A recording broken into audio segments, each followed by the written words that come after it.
Hey YouTube, Mark Kaufman here, and today I want to talk to you about the buck knives, Tom Mayo, Waimea, I think it's Waimea.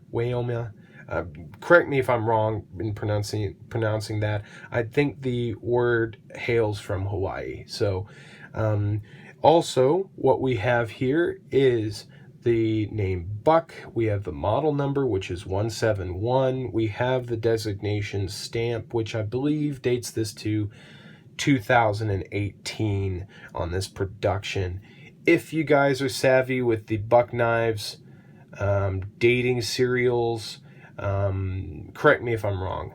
Now, we will see here that this knife actually is commemorating 25 years. Now, why would that be important? Well, actually, this knife commemorates 25 years of knife making for Tom Mayo. And Tom Mayo is the designer of this knife.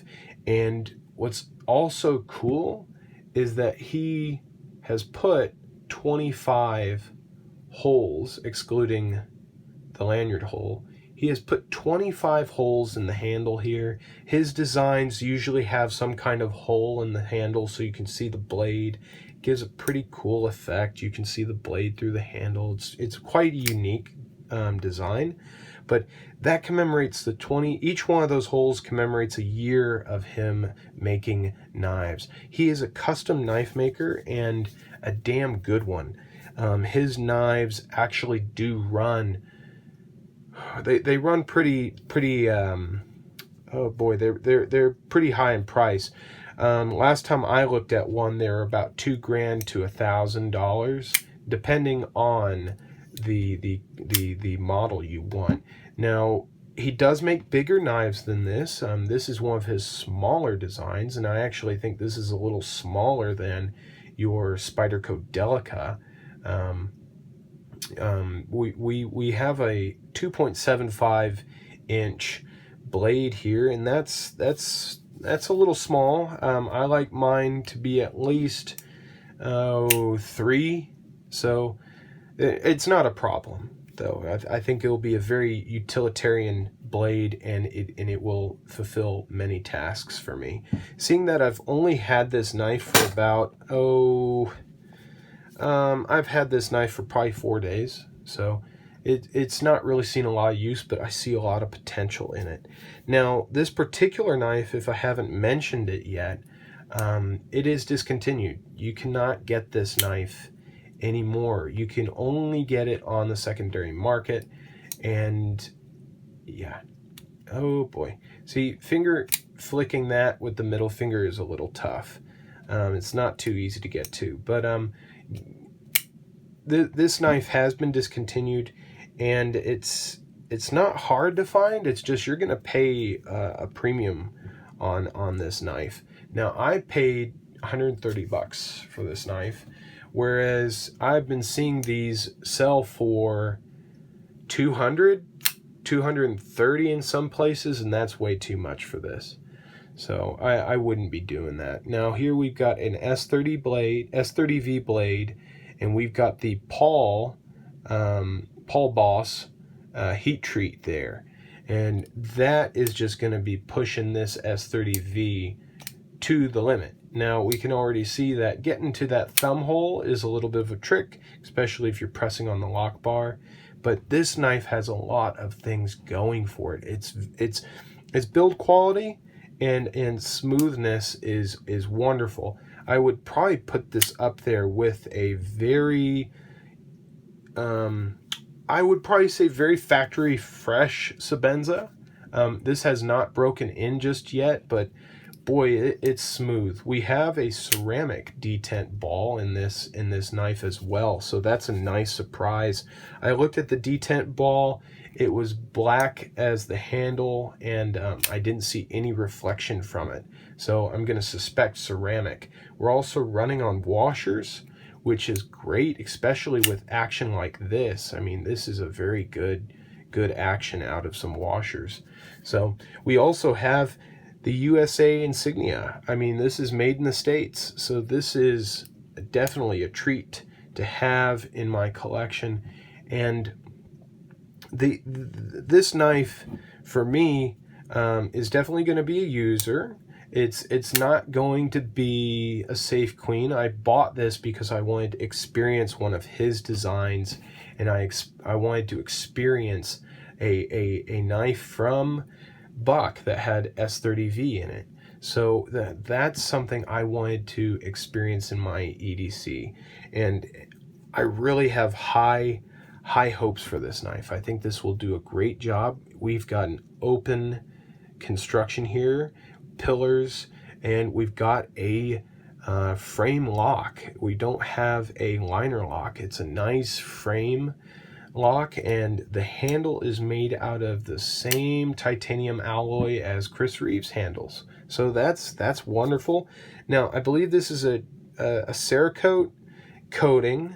I may be wrong. It may have been anodized this color, but they did have a few different models, different colors, I should say. They have your all titanium gray, which is probably the most common I've seen. You also have the black, you also have a green, and you also have a blue. And I think the blue and green were actually limited editions. So those are a little more pricey than just your standard black. And actually the gray is fetching a higher price than the colored ones. I've seen the gray, people are asking for $245 for the gray. I don't understand that. I think gray is a little bland, and we've got a nice black handle. Yeah, this is a little bland too, but it's something other than just gray titanium.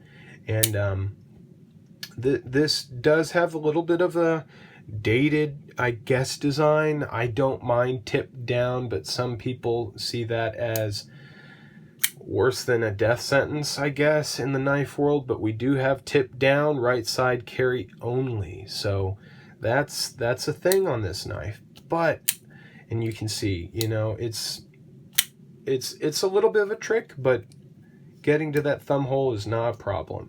But yeah, that's a thing. But in my carry so far, I haven't seen that as a hindrance to using this knife. So I really enjoy this design. I really wish they wouldn't have discontinued this one. This is such a sleek knife, and it just feels so good in the hand. It just fills the hand.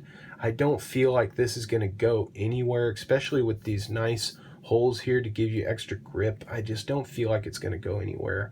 We have a nice hilt here for a nice pinch grip, and it feels really good.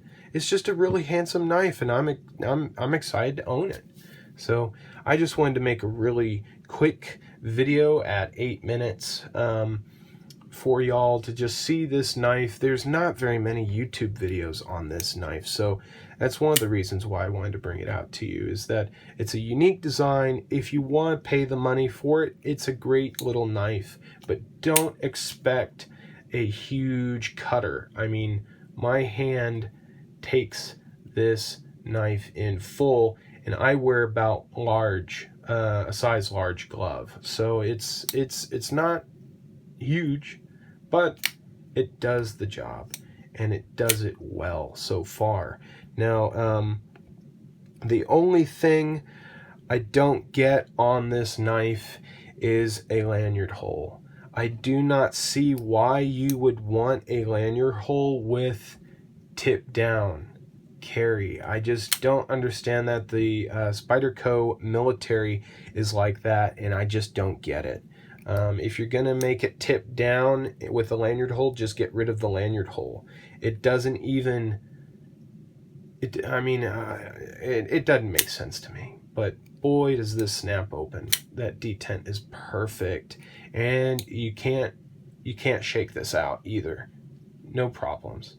So if you guys enjoyed this video on the Buck 171 Waimea, I think it's Waimea. I'll obviously be corrected when I put this in the titles. But it's an interesting knife. It commemorates 25 years for Tom Mayo and his knife making career, and it's a handsome cutter. So Hoping that you guys enjoyed it. I'll cut it off here. I'm just a little gushing over this nice knife, and it just brings me such joy to use it and carry it. So appreciate you guys spending some time with me. If you like this video, like, and if you like what I'm doing here, subscribe. I'd really appreciate it. So thank you so much for joining me and watching this video. Really appreciate it.